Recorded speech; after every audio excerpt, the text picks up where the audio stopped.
안녕하세요. 함께 성도 여러분 반갑습니다. 김관우 목사입니다. 네, 눈꽃 뷰티 함께 하도록 하겠습니다. 주의 성령이 임하면 모두가 살아납니다. 척을 졌던 사람들도 그 순간에 어떤 사람은 죽이고 어떤 사람은 배척하는 것이 아니라 모두가 구원받고 살아나는 현상이 바로 주의 성령이 임하는 현장이 아닌가 싶습니다. 주님은 우리 모두를 사랑으로 품으십니다. 편들고 갈라지는 세상의 이치가 완전히 흔들려서 하나님의 사랑으로, 십자가의 사랑으로 하나 되게 하시는 분이 하나님의 능력이시죠. 우리가 그 능력 아래 있습니다. 주의 성령으로 정말 모두가 하나 되는 그런 세상을 맞이하는 우리가 모두가 되었으면 좋겠습니다. 오늘 사도행전 10장 1절부터 8절까지 말씀 함께 보도록 하겠습니다. 오늘 이제 베드로의 사역 중에 고넬료라는 이방인 장관을 장교를 만나는 장면을 소개하고 있어요. 이 고넬료라는 이방인 장교는 1절에 보니까 가이사라에 사는 사람이고 이탈리아 부대에서 사람입니다. 군대 백부장이죠. 이탈리아 부대, 그러니까 로마의 최정예 부대의 백부장인데 가이사라에 파송이 됐어. 그러니까 예루살렘 지역에 파송이 되어서 이렇게 그 지역을 관할하는 사람입니다. 그러니까 실은 이 태생은 로마인이지만 그곳에서 굉장히 그 로마 부대, 로마의 충성심을 가지고 그 일들을 감당해내는 사람이죠. 로마 부대는 그냥 로마의 부대 100명만 진두지휘한 것이 아니라 그 밑에 이제 포로 삼아서 함께하는 주둔하고 있는 나라의 군대까지도 지휘하고 있는 사람이기 때문에 이 백부장의 위치와 위험은 어마어마하다 할 수 있습니다. 보통 사람이 아니고 그 권력이나 힘으로는 그 지역에 큰 사람이죠. 그가 경건하여 온 집안과 더불어 하나님을 경외한 백성을 많이 구제하고 항상 기도했다. 이렇게 나와 있어요. 정말 그 사람의 생활이 경건하였다. 하나님을 믿었다. 또 주변 사람들까지 구제하는 일까지 썼다. 신경 쓰는 사람이다. 여러분, 가이사랴에 주둔된 부대의 가장 큰 임무는 예루살렘 지역 안에 있는 세금을 걷는 일하고 그 지역에 소동이 일어나지 않도록 강하게 압박하는 게 그들의 주 임무입니다.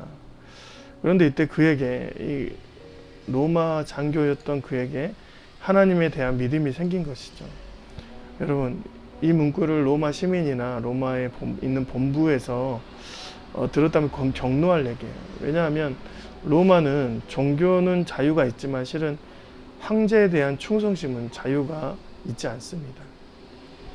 그러기에 로마 장교는 신앙도 그들에겐 자유가 아니라 충성심에 해당하는 것이죠. 그래서 그들에게는 예수를 믿는 믿음, 또 하나님을 섬기는 믿음은 완전히 다른 얘기예요.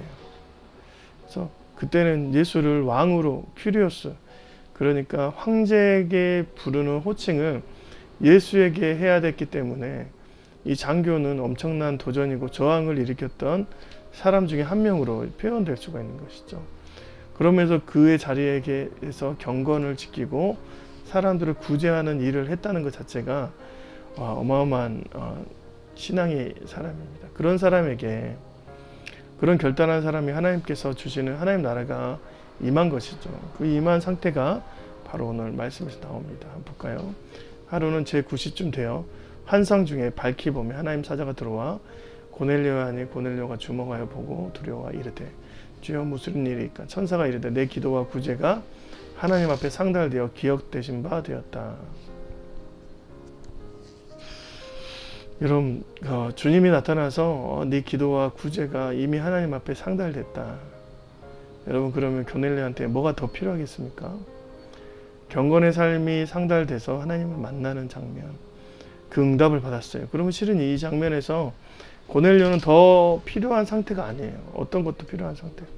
그때 하나님께서 고넬료에게 베드로와의 만남을 주선합니다. 5절 6절. 내가 지금 사람들을 보내어 욥바에 보내어 베드로라는 시몬을 청하라. 그는 무두장이 시몬의 집에 유수가니 그는 그 집은 해변에 있다 하더라. 지금 욥바에 있는 거주하고 있는 베드로에게 가서 만나라. 사람을 보내서 데려와라. 이때 우리가 이 해석에 안에서 주의해야 될 게 있어요. 이방인 고넬료를 지금 구원하기 위해서 가는 베드로다. 이렇게 말할 수가 있어요. 물론 이제 그럴 수 있습니다. 하지만 중요한 것은 고넬료에게는 지금 필요한 것이 더 없어요. 영광의 삶의 순간들을 경험하고 있습니다. 그런데 하나님께서 왜 고넬료를 통해서 베드로를 만나라고 하셨을까요? 이것은 그냥 한 것이 아니라 실은 이방인 선교를 위한 것이었어요. 고넬료를 위한 것도 아니고 베드로에 대한 유대적인 전통을 고넬료를 통해서 넘어가게 하신 거예요. 하나님의 경륜입니다.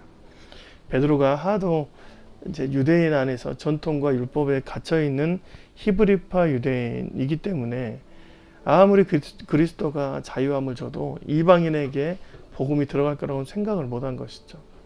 그런 그에게 또 동일하게 하나님께서 임재하시고 부정한 것을 먹으라라고 했을 때 먹지 않는다라는 베드로에게 이방인의 성령의 기름 부으심을 소개하기 위해서 베드로에 대한 성숙함을 위해서 보낸 것이죠.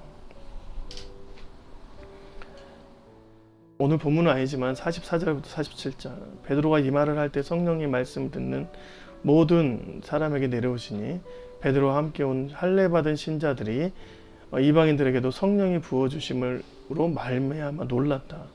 베드로도 놀라고 함께 온 할례 받은 신자, 그러니까 히브리파 유대인들의 신자들도 놀랐다.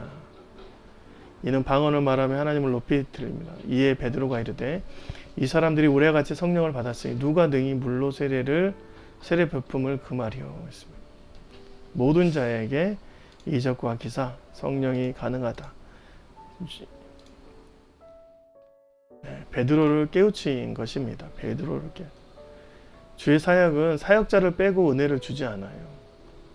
모든 주님의 임재 사역은 사역자와 거기에 있는 모든 이들이 함께 은혜를 체험합니다. 그 안에 교육과 구원과 훈련이 또한 성숙함이 은혜를 받는 사람이나 사역하는 사람이나 모두에게 담겨져 있어요. 모두 다 예배자이고 은혜자입니다. 주님의 제자들이 그래서 교만할 수가 없어요. 오직 사역하는 그 순간에서도 주님이 주인 되시는 현장에서 머물러 있기 때문입니다. 그래서 낮아지는 겸손을 체험하게 되는 것입니다. 오늘도 주님이 주신 이 은혜를 가지고 살아가시고 주의 사역을 통해서 저와 여러분이 성숙을 이루어 가시는 하루하루가 되시기 주님의 이름으로 축원드립니다. 고맙습니다.